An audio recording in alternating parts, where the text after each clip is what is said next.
বেলা ১১টায় রাজধানীর ফার্মগেট খামারবাড়ি কৃষিবিদ ইনস্টিটিউটে এই সভা শুরু হয়। সভায় বিএনপির চেয়ারম্যান তারেক রহমান বলেন, ১৯৭১ সালে মুক্তিযোদ্ধাদের সম্মান ও মর্যাদা রক্ষায় বেগম খালেদা জিয়ার নেতৃত্বে বিএনপি সরকার মুক্তিযুদ্ধ মন্ত্রণালয় গঠন করেন। একটি নিরাপদ গণতান্ত্রিক বাংলাদেশ প্রতিষ্ঠার জন্য আগামী জাতীয় নির্বাচন অত্যন্ত গুরুত্বপূর্ণ।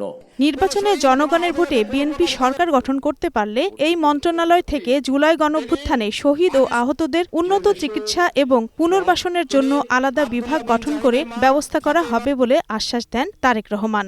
এই দেশের স্বাধীনতা অর্জনের জন্য যোদ্ধারা ত্যাগ স্বীকার করেছিলেন, ঠিক একইভাবে ২৪-এ যে যোদ্ধারা যুদ্ধ করেছেন তারা স্বাধীনতা সার্বভৌমত্ব রক্ষার যুদ্ধ করেছেন। স্বাধীনতা সার্বভৌমত্ব অর্জিত হয়েছিল ৭১ সালে, তাকেই আবার রক্ষা করা হয়েছে ২০২৪ সালে। সেজন্যই মুক্তিযোদ্ধা মন্ত্রণালয়ের মধ্যে আমরা আরেকটি ডিপার্টমেন্ট তৈরি করব, যাদের দায়িত্ব হবে এই মানুষগুলোর দেখভাল করা। নিরাপদ ও গণতান্ত্রিক রাষ্ট্র গঠনে আগামী জাতীয় নির্বাচন অত্যন্ত প্রয়োজন উল্লেখ করেন তিনি। সভায় অংশ নেন জুলাই গণঅভ্যুত্থানে শহীদ পরিবার ও গুরুতর আহতরা।